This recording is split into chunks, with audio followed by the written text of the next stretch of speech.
The great challenges to be fulfilled by Jannik Sinner this season. Following his victory at the Australian Open, we delve into some challenges that the Italian will prepare for diligently. New major titles. Dominating the game on his favourite surface, if there is one thing that Jannik Sinner is characterised by, it's extreme veracity. The Italian is a competitive beast who, beyond keeping emotions inside, transforms every time he steps onto a tennis court, unleashing his best version in every tournament regardless of the location, surface, or time.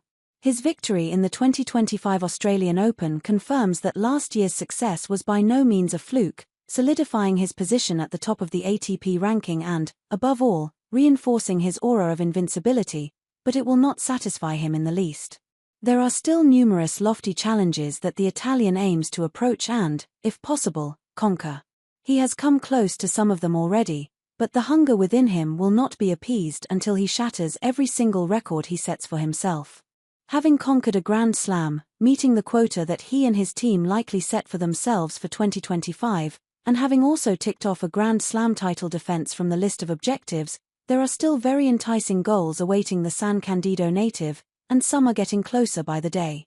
Winning all the Masters 1000 on a single surface before turning 23 would be a feat achieved by very few.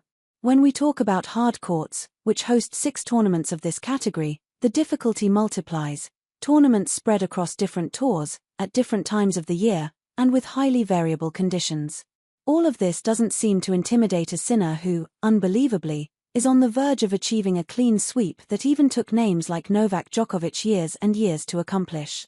With Australia, New York, and the ATP finals under his belt, along with a couple of Davis Cups, Sinner only has 2 cards left in his success story on hard courts, Indian Wells and Paris-Bercy. These are not easy cards to collect. One has very unique characteristics that favour his main generational rival, and the other is in a challenging place in the album, clustered among more significant moments. Nevertheless, given Sinner's consistency, focusing on both should not be an issue.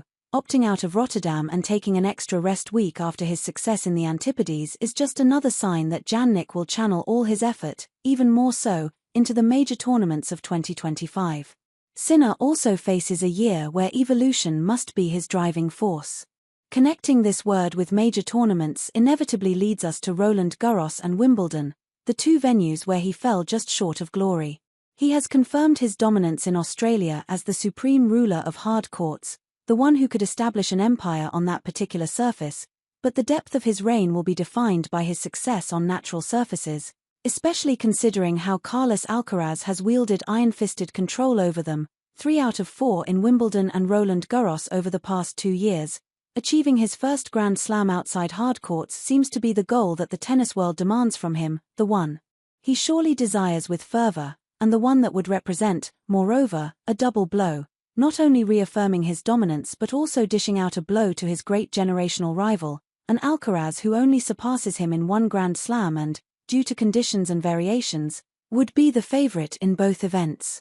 Improving his record against Carlos is likely one of the aspects that generates the most adrenaline in Sinner.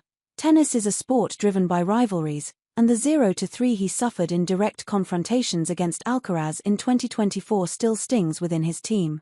Strengthening his dominance on hard courts by completing his album's full card collection, proving that Carlos's magic can hit a clear barrier against his relentless pace, and breaking through the final barrier at Philippe Chatrier or Wimbledon's centre court.